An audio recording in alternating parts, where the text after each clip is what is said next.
Donc dans cette vidéo, on va parler des rotations. Et la première chose qu'on va montrer, c'est qu'une rotation est une transformation linéaire. On va montrer ça un peu avec les mains. Et ensuite, après, ce qu'on va regarder, c'est la tête de la matrice qui correspond à cette transformation linéaire. En gros, c'est quoi la matrice d'une rotation? Donc on va définir une rotation par rot de θ. Et on va partir d'une rotation en 2 dimensions parce que ce sera plus simple à visualiser. Donc de R2 dans R2. Et rot de θ de x, qu'est-ce que c'est? Eh bien ça, c'est la rotation anti-horaire d'angle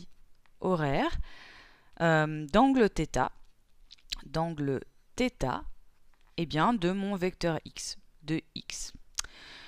Donc, c'est-à-dire que si j'essaie de dessiner ça, on va dessiner ça ensemble. Donc, je vais faire un petit repère ici. Voilà. Et donc, je vais dessiner un vecteur. Donc, je vais avoir mon vecteur, par exemple, ici, voilà, comme ceci. Et donc, ça, eh bien, c'est mon vecteur x. Et ce que va me faire, eh bien, rot de θ va me transformer x par un angle θ. Donc ici, j'aurai un angle θ et ça, eh bien, ce sera rot de θ de x. Voilà, ça c'est la manière dont je définis ma rotation. Et la première chose que je t'ai dit, c'est qu'une rotation est une transformation linéaire. Donc on va essayer de regarder si c'est vrai avec les mains. Donc, quelle est la définition d'une transformation linéaire? Eh bien, pour une transformation linéaire, on a vu que si rot de θ est une transformation linéaire, alors si je prends rot de θ de x plus y, où x et y sont des vecteurs de R2, alors ça, c'est égal à rot de θ de x plus rot de θ de y. Donc ça, est-ce que c'est vrai?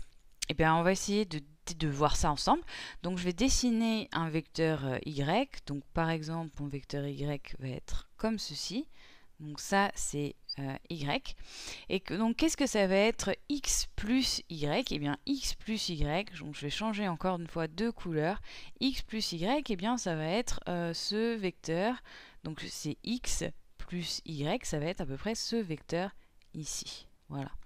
Donc ça, c'est x plus y. Et donc, quelle va être la rotation d'angle θ de x plus y? Eh bien, simplement, la rotation d'angle θ de x plus y, ça va être à peu près ce vecteur ici, d'angle θ. Donc, angle θ, voilà. Et ça, c'est c'est rot de θ de x plus y. Voilà. Maintenant, si je prends la... Donc ici j'ai ce terme ici que j'ai mis en vert au début. J'ai rot de θ de x, c'est ce que j'ai dessiné tout à l'heure. Et maintenant, qu'est-ce que c'est que rot de θ de y? Eh bien, rot de θ de y, ça va être tout simplement le vecteur d'angle θ anti-horaire ici.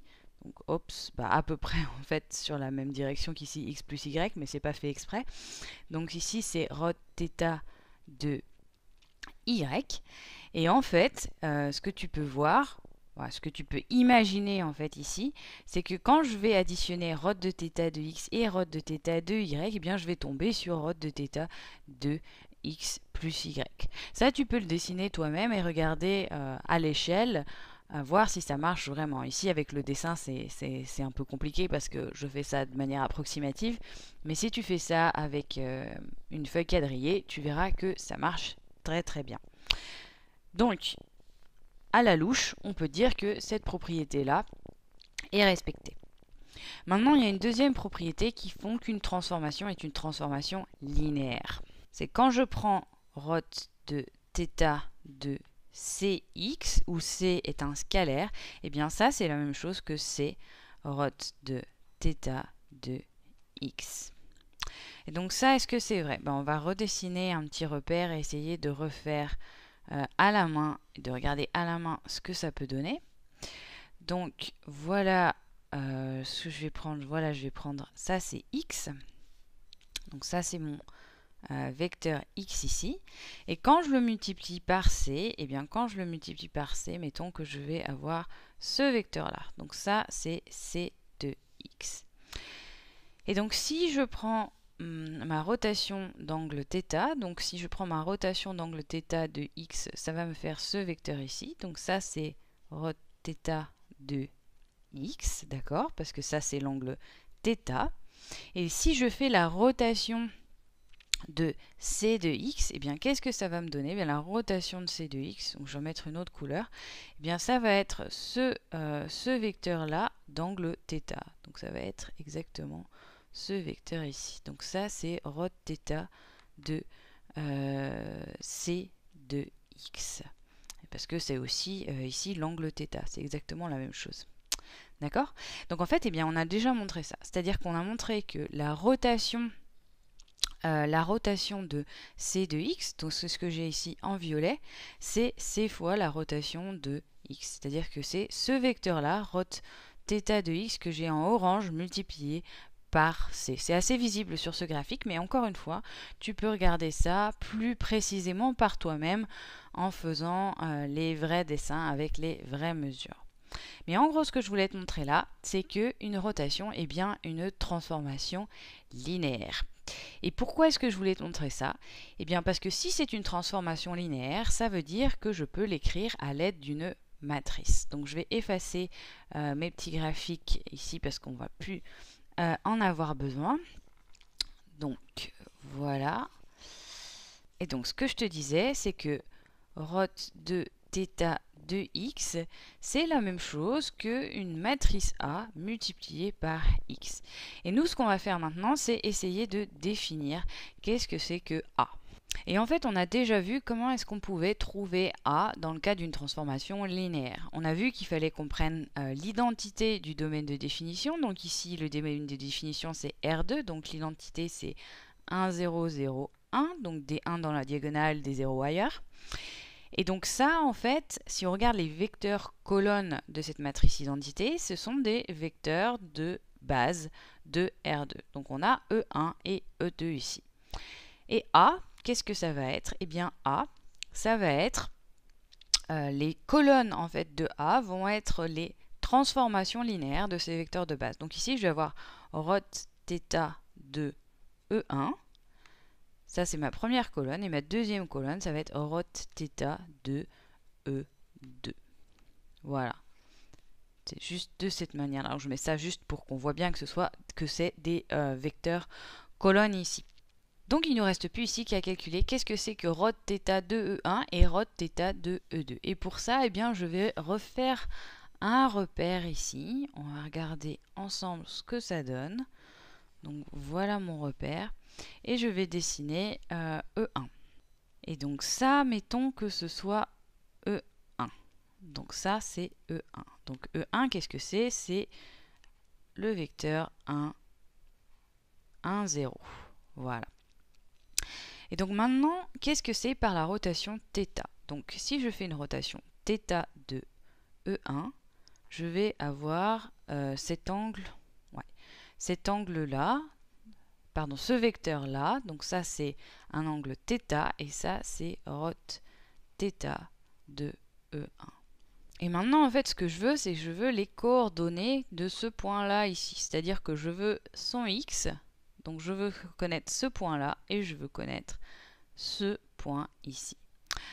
Et donc, en fait, ce que tu peux voir ici, c'est que on peut appliquer des règles de trigonométrie. Parce que si je considère ce triangle ici, là, et bien ça, c'est un triangle rectangle, et les rectangles ici, je connais un angle, c'est l'angle θ, d'accord? Et je connais aussi, la valeur ici de l'hypoténuse de l'angle, puisque E1, c'est un vecteur de base qui a pour norme 1. Donc ici, je sais que l'hypoténuse ici vaut 1. Donc comment en fait je trouve ce côté ici? Ce côté ici, c'est le côté opposé à l'angle ici, et celui-là, c'est le côté adjacent. Donc en fait, ici, je veux juste trouver la valeur du côté adjacent et la valeur du côté opposé. Donc il me suffit juste d'appliquer en fait un sinus et un cosinus. Alors, qu'est-ce que c'est que le cosinus de l'angle θ ici? Eh bien, le cosinus de θ ici, c'est le côté adjacent, donc adjacent sur l'hypoténuse. Donc, le côté adjacent, qu'est-ce que c'est? C'est cosinus θ fois l'hypoténuse. Et vu que l'hypoténuse ici, c'est 1, le côté adjacent, d'accord, le côté adjacent, donc ici, donc ma valeur de x, ça va être cos de θ. Donc, rho θ de E1, donc rho θ de E1, donc je vais écrire ici, rho θ de E1, ça va être ici cos θ. D'accord, cos θ. Alors, qu'est-ce que ça va être le côté opposé? Eh bien, le côté opposé, il me suffit juste d'appliquer le sinus. Donc, sinus de θ, qu'est-ce que ça va être? Ça va être l'opposé sur l'hypoténuse. Et comme l'hypoténuse vaut 1, donc l'opposé, donc ce côté ici, là, qui est donc la coordonnée y de ce point-là, ça va être sinus de θ. Sinus de θ. Je vais juste faire un tout petit peu de place ici. Voilà. Et donc maintenant, on va regarder qu'est-ce que c'est que la rotation d'angle θ de E2. Donc E2, qu'est-ce que c'est? Eh bien, E2, ça va être ce vecteur ici. Donc ça, c'est E2. Et donc, rho de θ de E2, rho de θ de E2, ça va être ce vecteur ici. Donc ça, c'est rho θ de E2. Donc ici, on a bien l'angle θ. Et de la même manière, ce que je voudrais ici, c'est avoir cette coordonnée ici sur y et cette coordonnée ici sur x. Donc, qu'est-ce que ça va être? Bah, pareil, je vais considérer le triangle ici que je mets en rouge, qui a un angle droit ici, et je vais utiliser les cosinus et les sinus pour trouver les angles ici. Donc, l'angle x ici, donc la première coordonnée de mon vecteur ici, qu'est-ce que ça va être? Eh bien, ça va être l'opposé ici. Donc, ça va être le moins sinus θ dans ce cas-là. Moins sinus θ. Moins sinus θ. Ensuite, je peux regarder qu'est-ce que c'est que la coordonnée y de ce point-là. Eh bien, la coordonnée y, c'est cette fois-ci l'adjacent de l'angle θ. Donc, l'adjacent de l'angle θ, ça va être cos θ, et c'est bien positif ici. Cos θ, et c'est bien positif. Donc oui, ce que j'avais oublié de te dire ici, c'est pourquoi est-ce qu'on a ce signe-là négatif sinus θ pour la première coordonnée ici de rotation de θ de E2. Eh bien parce que donc on a sinus θ, et ça t'as compris pourquoi, c'est parce qu'on a l'opposé sur l'hypoténuse. Ici on cherche en fait juste le côté opposé, on cherche la valeur de ce côté ici, là, que je fonce ici en rouge, et ça va être moins sinus θ parce que ici on fait une rotation anti-horaire et qu'on se trouve ici dans la partie négative de l'axe X, tout simplement. Et ce qu'on a ici, en fait, maintenant, c'est la matrice d'une rotation. Donc, cosinus θ, moins sinus θ, sinus θ, cosinus θ. Et cette matrice-là, elle est très générale, puisqu'on n'a pas encore défini ici l'angle θ. Donc, ça veut dire qu'on va pouvoir appliquer cette matrice-là pour n'importe quel θ pour ma rotation. Et donc, on va regarder ce que ça donne avec un exemple un peu plus concret. Donc, je vais effacer tout ça. On va juste garder notre matrice. Donc, on va effacer ça. Voilà. Voilà. Donc, je vais juste réécrire ici ce qu'on a. Donc, rotation d'angle θ de x, ça va être égal à quoi? Bien, c'est égal à ce que je t'ai dit tout à l'heure à ax, où A est égal à la matrice qu'on a pu trouver en dessous.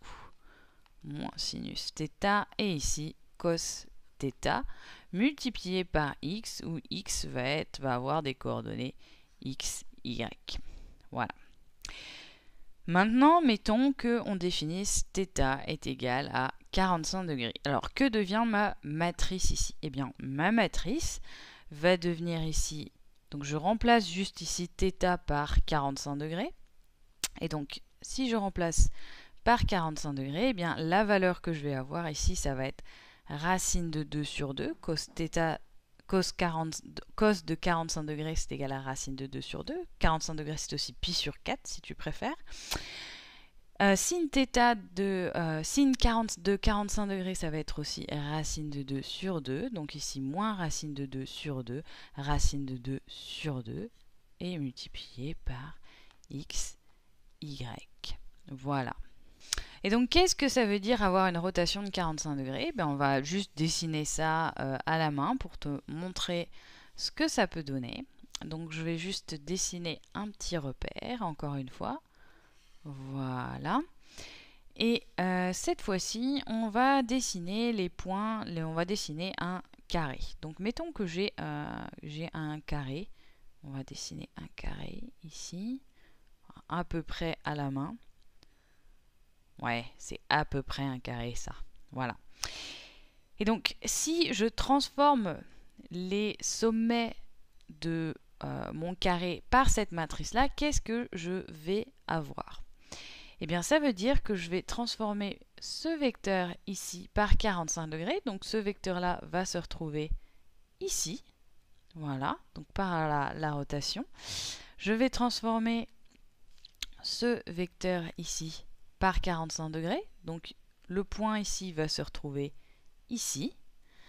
Je vais transformer ce vecteur-là par 45 degrés. Mon point se retrouve ici. Bon, là, je pense que tu commences à comprendre.